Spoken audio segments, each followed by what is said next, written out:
This version of the video has been sanitized to make it acceptable to YouTube.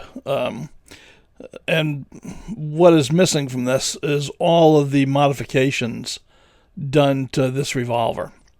And the reason for that is because YouTube is on a bit of a jihad against gun channels right now. And modifications to guns are something that they consider just to be evil. I mean, to them, putting slick shot nipples on a cap and ball revolver is exactly the same as converting an AR-15 to fully automatic fire. In their minds, there's no difference. So I didn't want this video taken down. I didn't want to get another channel strike. So you can see the full video up on my Rumble channel, which is Duelist Den, and I will have a link to the video down in the description block below. So I hope you enjoy the sanitized version. Hi, I'm Mike Beliveau, and today I'm back out at the West Shore Sportsmen's Association, where the air temperature is about the same as the temperature of molten lead. So if you see me sweating a bit, that's going to be why. And if you see me not sweating, call the ambulance. So I'm out here today to shoot for the first time my new Uberti 1860 Army revolver. This was made in 2023. And the reason I bought this is because 25 years ago, I got my first Uberti 1860 Army revolver. And I got it from Taylor's & Company. It was a test and evaluation gun for an article in Guns of the Old West. And I shot it for a couple of months, and I just fell in love with it. It was so much better than the Pieta guns of that era in terms of quality of build.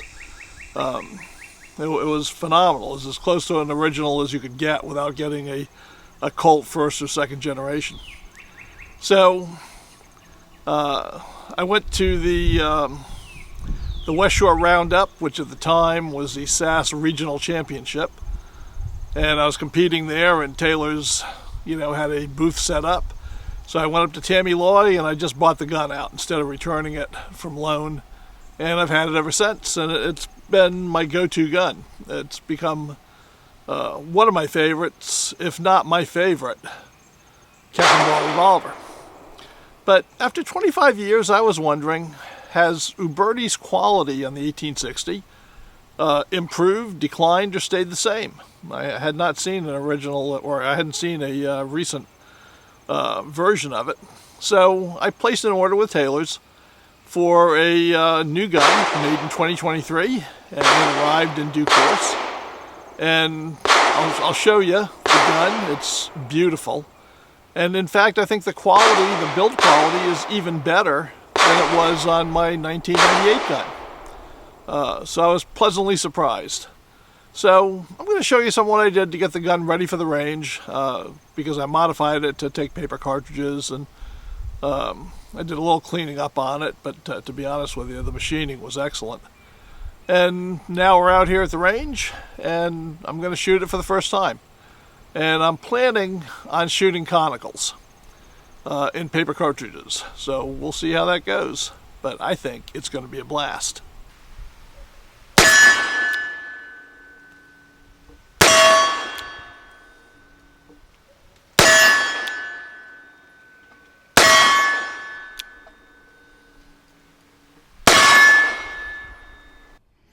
So here are my Uberti 1860 Armies. Both of these came from Taylor's & Company. And the top one, as you can see, was made in 1998. And the bottom one was made 25 years later in 2023. So let's take a look at these together. So that's the 25-year-old one. And now let's take a look at the current version. One thing I noticed, boxes have changed.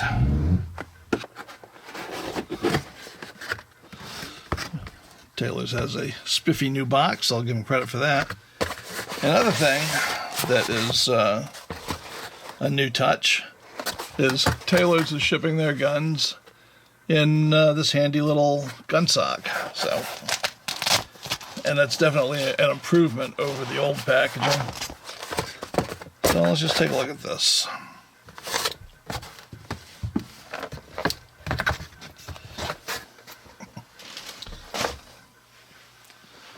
So in the interest of full disclosure, I had already taken this out and checked it out and wiped the grease off of it. But I have to say that the 2023 version of Taylor's 1860 Army, the Uberti, is every bit as good as the one from 25 years ago. In fact, it is even more beautiful. The color case hardening is much better done. I think Uberti maybe is not chintzing out on that the way they used to, trying to do too many pieces at once.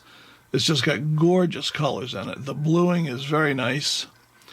The stocks are actually gorgeous. They are not too heavily done with the famous Uberti red stain. I mean, it still could use a little less red tone in it, but you can actually see the figure in the stocks. And I think they're beautiful. Now, you're going to notice right away that my 25-year-old gun has an iron or steel backstrap, blued, and a brass trigger guard. But that's what they're supposed to have. This one has a brass backstrap and brass trigger guard, which no 1860 Armies were ever made like that. Now, Uberti still sells the steel backstrap version, which is what I thought I was ordering, because I didn't pay attention. When I saw brass, I assumed it was just a trigger guard. I did not read closely enough. And this came in. And ordinarily, that would be a deal breaker for me. But I have to admit, I was so impressed by the overall looks of this pistol. And by the way, revolvers are pistols. That I just couldn't send it back. I mean, I want to work with this thing. I want to shoot it. The action is absolutely beautiful. Not too heavy. Everything is timed perfectly. So I'm going to keep that brass backstrapped gun. Now, it'll probably be a while before you see me shooting this, because I've got some work to do on it, and not much work.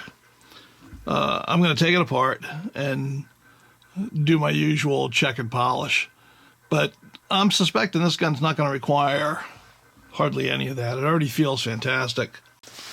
All right, so as nice as this gun is, and it is really nice, well made, it's got an issue that I want to take care of, because these 1860 Armies were primarily shot with paper cartridges. I mean, they can be shot with loose powder and ball or a loose conical, but they were made as military guns, and they shot paper cartridges like this right here, right?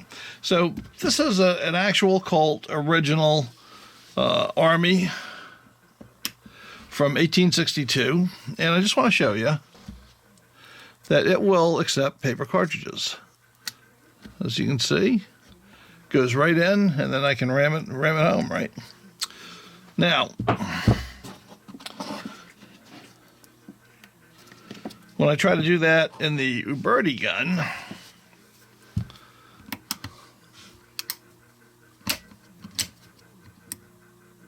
there we go, half cock. Okay, so when I try to load an Uberti that way, I run into a problem.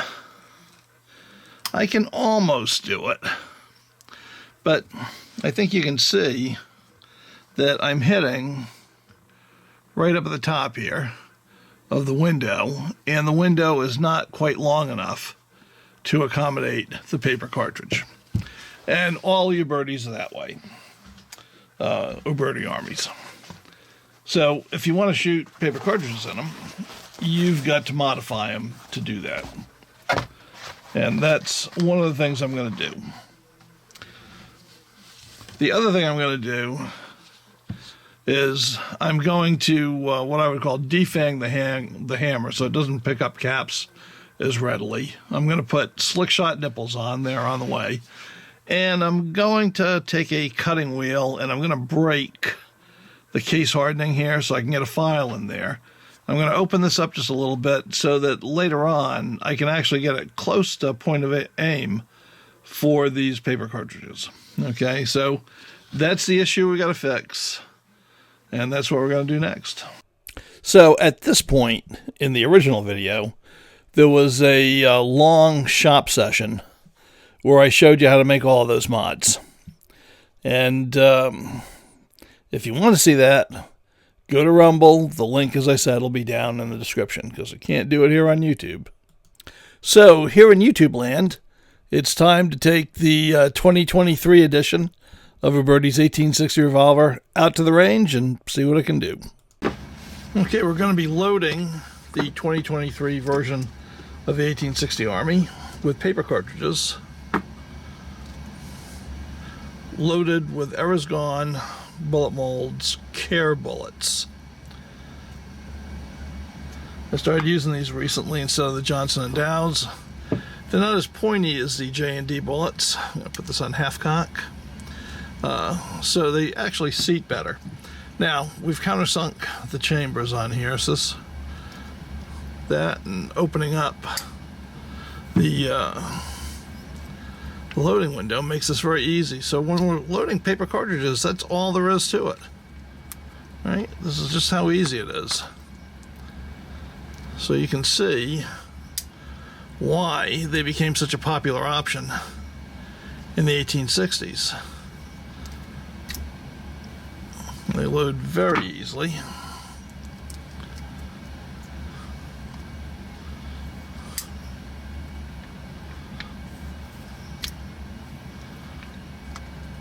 And you can load almost as fast with paper cartridges as you can load a modern gun with metallic cartridges.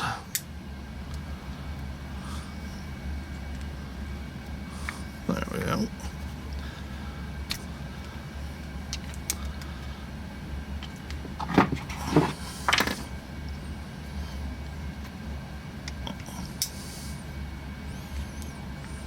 Okay, that's 5. I'm only going to load 5. Now you can load 6 if you want. I've been shooting cap and ball revolvers for 51 years. And this is the way I was taught. And I just feel perfectly safe putting the hammer down on an empty chamber. But if you want to use 6 and load the safety pins, by all means. But that's how we load them up. So all we have to do now is cap it. I use this star-shaped capper. I call it the Swedish capper. It's made by Anders Gustafsson in Sweden, and you can find him on Facebook. But Dustin Winiger at Guns of the Old West is making a very similar one. It actually has more arms than this, and that's available, I'm pretty sure, through his Guns of the West eBay store. And I'll put a link down below in it. These work just fine. Now, I've used the Ted Cash, high-capacity cappers, and they're great.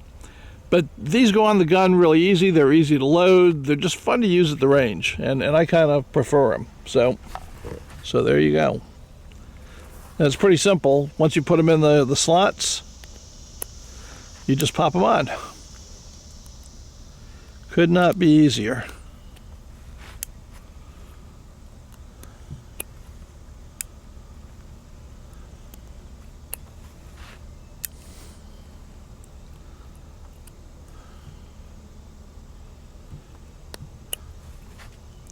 Now, the right size for these nipples is Remington number 10s, and I know guys are having a hard time finding them. I happen to have thousands of them because I buy them 10,000 at a time. So when they got really tight, I still had a lot left. But today I'm using RWS 1075s, and these are excellent caps. They're made in Germany, and they fit perfectly on the nipples. I managed to score 1,000 of these not too long ago, so I'm using quite a few of them. Now, the last step that I take is I just take a dowel and I use it to make sure those caps are seated all the way. And people say, aren't you afraid you're going to set it off? I've never had one go off. So it's not like I'm hitting it with a hammer. I'm just pushing them. And sometimes I feel a cap move a little bit. So that's a good thing, because otherwise I might get have to have a double strike to set it off. So we're all loaded and we're ready to go make some smoke. Well, I think a lot of you know that I've been driven off of my property at Duelist Den by politicians in North Hopewell Township. I'm not able to shoot there right now. And I'm in court over that matter, and I hope to get it resolved in favor of the Second Amendment. But in the meantime, I have to shoot elsewhere. And Evil Roy has had to go into hiding because the North Hopewell Township vigilante posse has been out to get him. But luckily, Little Roy has showed up, and he is following in Big Roy's evil footsteps. So he's out here terrorizing the fine people with the West Shore Sportsmen's Association, and I think it's time for us to put him in his place. So making his grand debut is Little Roy, and let's see if we can make him ring.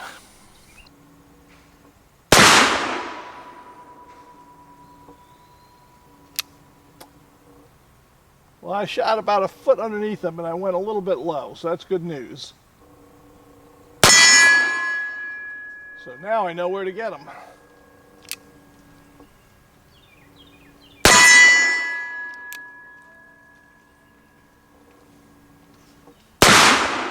Ah, I missed.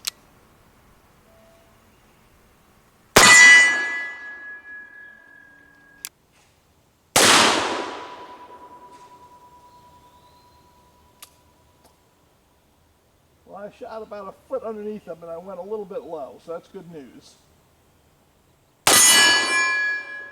So now I know where to get him.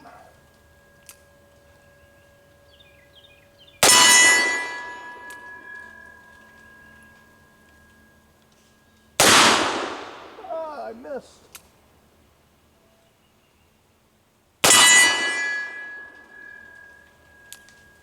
And now I got a better idea of where the 1860 Army is shooting. You know, I'm planning on doing a video on the combat effectiveness of the 1860 Army, and I'm planning on shooting it at 25, 50, and 100 yards, and seeing where it hits and how well it hits. So that'll be coming up at some point before the fall. Well, this is going to be a take 2 on Little Roy, because with all the sun glare here, I'm not sure that I had him framed in the shot for the first time I shot at him. So when I put it on the editing deck, he might be completely off camera. So we're gonna ring Little Roy again, and this time you should be able to see it all.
That's what I'm talking about. 5 for 5. I think Roy learned his lesson.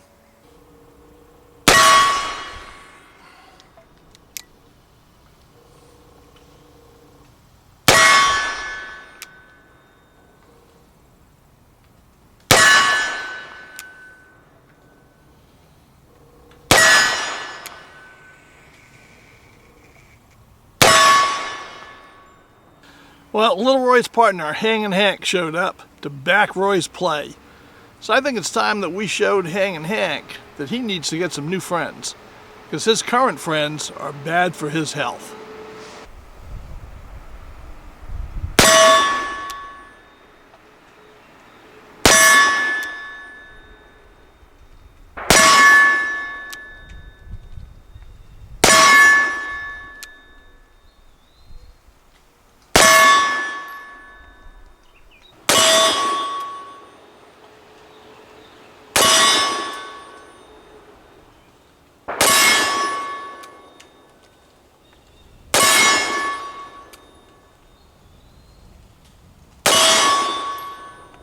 Well, I hope Hank has learned his lesson.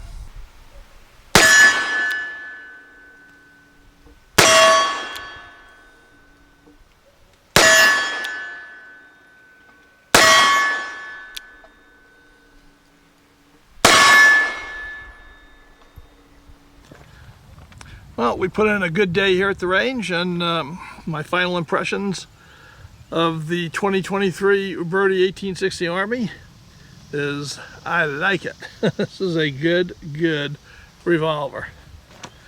I had no malfunctions today. I mean, I had a couple of caps that got sticky, you know, here in the recess, but no cap jams, nothing sucked off. It was just really a wonderful gun. As I said, no malfunctions at all. A joy to shoot. Accurate. Once I figured out how low to hold it, you can't ask for better than that. So I would say that Uberti's quality has given nothing up in the last 25 years, and if anything, it is better. And would I recommend this? Absolutely.